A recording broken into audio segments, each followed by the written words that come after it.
Halo Gadgeters, Hadi di sini dan ini adalah Vivo V23 dan Vivo V25. Sebelum mulai videonya, saya mau disclaimer dulu, Vivo V23 dan Vivo 25 ini saya beli sendiri, jadi tidak ada campur tangan dari brand, baik itu dari Vivo Indonesia ataupun pesaing-pesaingnya. Vivo V25 adalah penerus dari Vivo V23, hero produknya dari Vivo Indonesia. Kedua HP ini adalah HP yang paling dibanggain. Bukan yang paling mahal, tapi ini HP yang paling banyak kita lihat iklannya di mana-mana. Waktu launching, kedua HP ini harganya sama-sama 6 juta kembali 1000. Dan jarak peluncurannya, selisih perilisannya itu sekitar 8 bulan. Harusnya yang lebih baru itu pasti lebih bagus kan ya?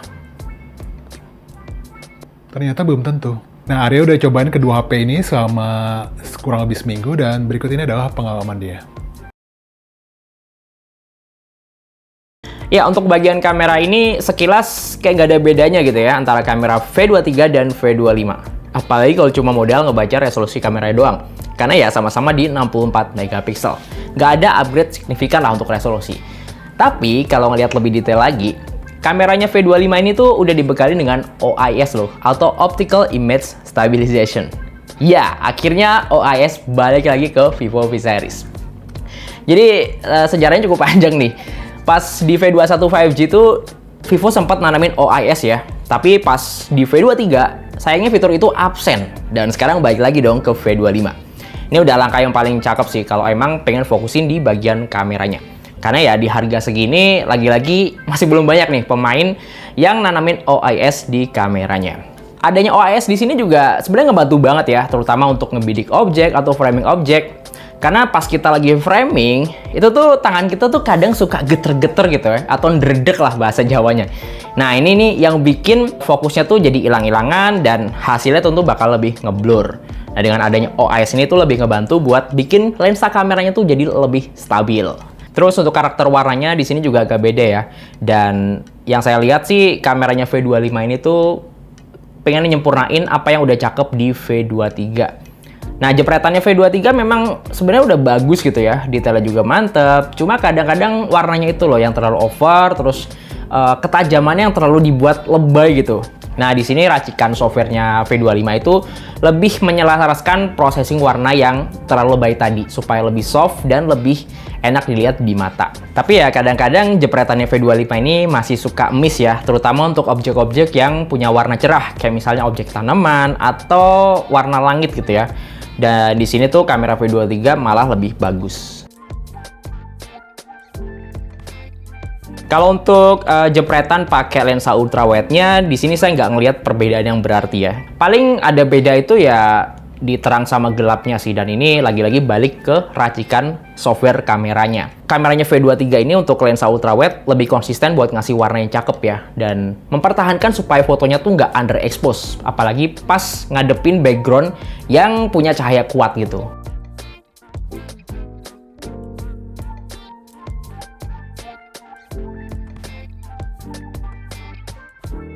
Terus gimana nih kalau dipakai buat foto-foto malam? Well, mode malam di V23 ini sebenarnya udah cakep ya.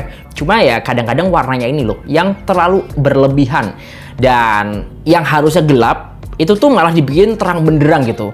Nah, di kameranya V25 ini dia mencoba untuk menyempurnakan yang absen-absen tadi di V23. Jadi foto-foto malam tuh detailnya masih cakep, warnanya juga mantep, tapi vibes malamnya tuh tetap kerasa gitu loh. Tetap kerasa gelap dan dingin. Dan V25 ini tuh cukup bagus ya untuk mode malamnya. Plus adanya OIS di kameranya V25 ini juga lagi-lagi ngebantu banget buat bikin kameranya tuh jadi lebih stabil pas lagi framing atau ngebidik objek. Apalagi pas pakai mode malam yang butuh waktu sekitar 1-3 detik untuk kita tuh nahan supaya kamera nggak gerak. Nah, adanya OIS di sini tuh bener-bener ngebantu banget.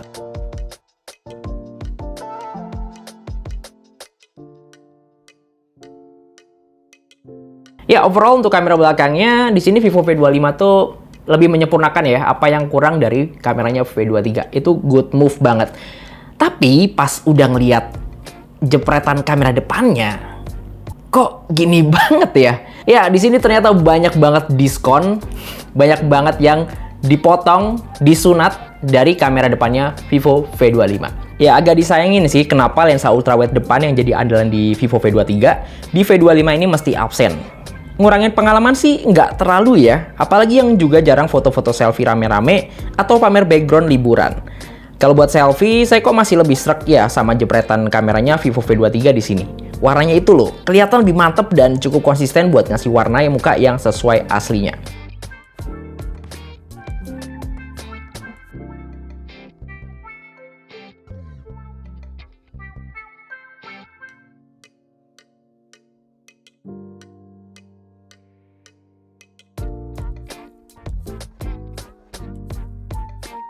Apalagi pas diajak gelap-gelapan, kamera selfie Vivo V25 ini perlu sungkem dulu nih sama kakaknya, yang lebih proper dengan dual spotlight atau dual LED flash di bagian depan. Bener-bener deh, ruang depan di Vivo V25 ini tuh kena sunat yang lumayan banget ya.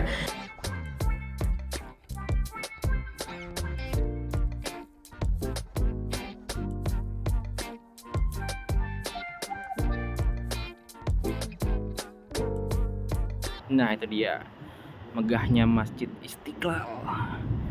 By the way ini lagi panas banget sih asli. Ini kalau langitnya biru cakep sih, tapi sayang banget ya langit Jakarta kira-kira ini tuh kebanyakan putih. Karena ya polusi udara ya salah satunya. Dan untuk video pakai lensa ultrawide ini cukup stabil ternyata ya. Ini saya bawa sambil jalan tuh nggak berasa yang goyang gimana gitu.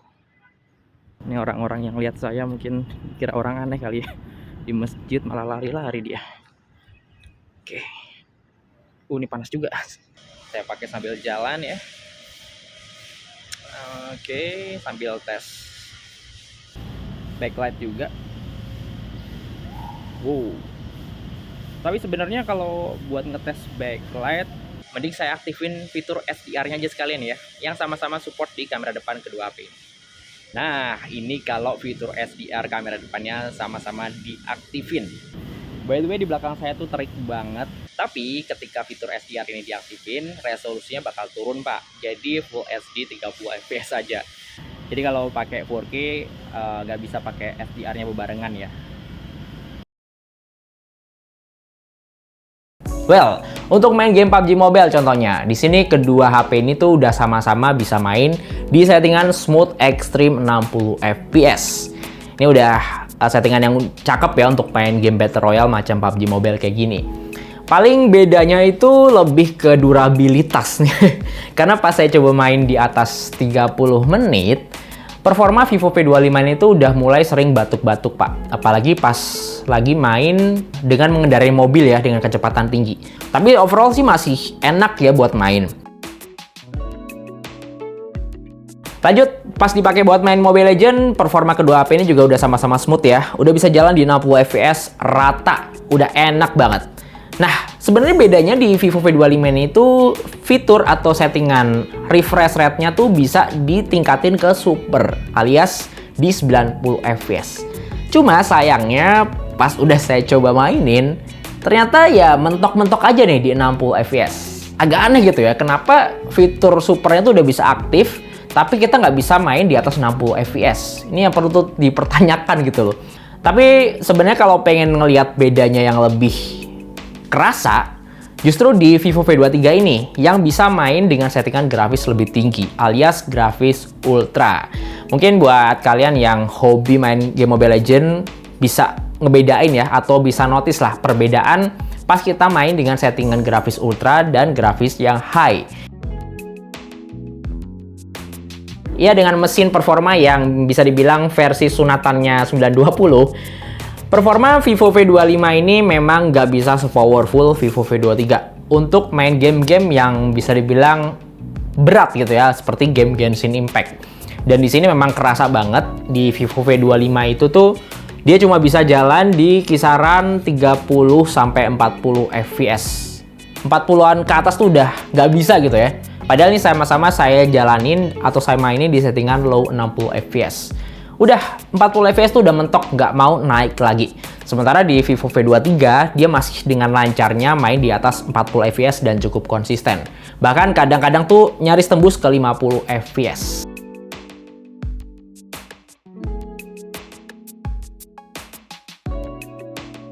Nah, waktu itu kan saya mikir ya, apa jangan-jangan panas gitu ya. Makanya saya pasangin fan cooler di sini. Dan ternyata bener, pas main di Vivo V25 dengan fan cooler tadi, performanya tuh jadi lumayan meningkat, Pak. Dan udah bisa jalan di atas 40-an fps. Nggak bisa tembus sampai 60 fps juga sih, tapi seenggaknya performanya tuh ada kenaikan dan lebih stabil aja ketimbang nggak pakai fan cooler sama sekali.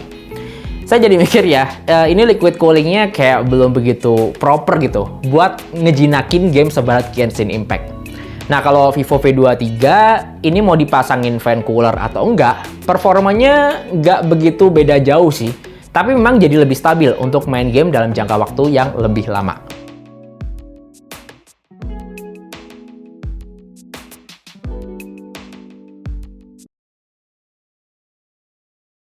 Nah, untuk baterainya di sini memang ada peningkatan ya, dari yang sebelumnya tuh 4200 mAh sekarang jadi 4500 mAh. Well, naiknya dikit banget sih, tapi sebenarnya pakai Vivo V23 sendiri tuh daya tahan baterainya memang udah luar biasa banget ya, dan udah bisa dipakai 1 harian penuh tanpa ketemu colokan. Dengan catatan ya untuk penggunaan yang nggak terlalu intens banget. Ya untuk yang sewajar-wajarnya aja lah, ini udah tahan 1 harian penuh sih. Dan untuk chargernya di sini ternyata masih sama ya, dikasih charger 44 watt. Ya, masih dikasih di paket penjualannya. Ini perlu dinotis ya, karena ada beberapa HP yang harga segini nggak dikasih charger sama sekali. Nah, karena kapasitas baterainya V23 itu lebih kecil, dengan charger yang punya daya yang sama, otomatis di V23 ini lebih ngebut dong. Dan ya, memang berasa lebih ngebut sih. Dan sampai bener-bener penuh, di Vivo V25 ini butuh waktu sekitar 1 jam lebih dikit sih. Lanjut, fitur ekstra yang ada di V25 ini juga disuntikin di tongkrongan luarnya ya, atau desainnya, yang sekarang tuh jadi kerasa lebih durable. Ya, jarang-jarang loh ngeliat Vivo V series yang ada uji ketangguhan kayak V25 ini. Bahkan bodinya sekarang tuh udah nggak bikin insecure ya, andai kehujanan atau ketumpahan air minum. Karena Vivo V25 ini tuh udah ngantongin sertifikasi IP54, yang artinya tuh udah tahan dari siraman atau percikan air dari berbagai arah. Ya minimal kalau nggak sengaja ketumpahan air minum, ini nggak bikin panik dadakan juga sih. Dan nggak harus buru-buru nyari beras buat ngeringin bodinya. Tapi yang perlu diingat, ini sertifikasinya IP54 aja ya, yang artinya tahan sama basah-basahannya tuh di level kena siraman atau percikan air aja, bukan dicelup-celup ke dalam air seperti IP67 atau IP68. Terus fitur color changing glass atau yang bisa berubah-berubah warna kalau kena sinar UV atau sinar matahari, ini juga masih dipertahanin di Vivo V25. Dan ini bisa jadi keunikan sendiri buat Vivo V series ya, karena lagi-lagi belum banyak HP-HP yang punya fitur serupa. Tapi ternyata di bagian desain atau body ini tuh ada downgrade ya. Ada yang disunat lagi nih, terutama di bagian frame bodinya. Ya, kita tahu ya kalau V23 ini tuh udah pakai frame metal. Saya pede bilang ini frame metal karena di bagian framenya tuh ada garis antena. Tapi di Vivo V25 ini sekarang jadi pakai plastik. Ya sebenarnya sih cakep-cakep aja, toh bodinya juga sama-sama ngotak. Cuma kalau dipegang tuh kayak berasa lebih solid dan lebih mewah V23 nggak sih? Ini tuh lebih banget gitu loh. Tapi ya mau metal, mau plastik, kalau ujungnya dipakai casing ya sama aja kan? V25 daripada disebut sebagai upgrade dari V23 lebih cocok disebut sebagai pelengkap, ngasih pilihan. Karena apa-apa yang udah bagus di V23 tetap dipertahanin di V25. Tapi supaya kelihatan nggak sama persis, makanya ada beberapa hal yang ditambahkan dan ada beberapa hal lagi yang dikurangkan. Ya supaya harganya nggak ikutan naik kayak harga-harga barang pas BBM kemarin naik. V23 yang sekarang harganya sekitar 4,7 dan 4,8 juta, ini cocok buat Anda yang mentingin desain HP yang cakep, kamera bagus, dan performa saat main game-game yang berat kayak PUBG Mobile dan Genshin Impact. Sementara V25 cocok buat Anda yang butuh baterai yang lebih awet dan bakal pakai HP ini untuk jangka panjang. Karena penyimpanan internal atau storage dari HP ini mencapai 256 GB atau 2 kali lipat dari V23. Belum lagi masih bisa ditambah dengan slot penyimpanan eksternal hingga 1 TB. Demikian opini gadget Gaul tentang Vivo V25 5G dan Vivo V23 5G. Terima kasih sudah menonton video ini sampai selesai. Semoga membantu. Saya Hadi Gunawan, tadi ada Arya, dan di belakang kamera ada Tama. Kami undur diri, kita jumpa lagi di video selanjutnya. Cheers!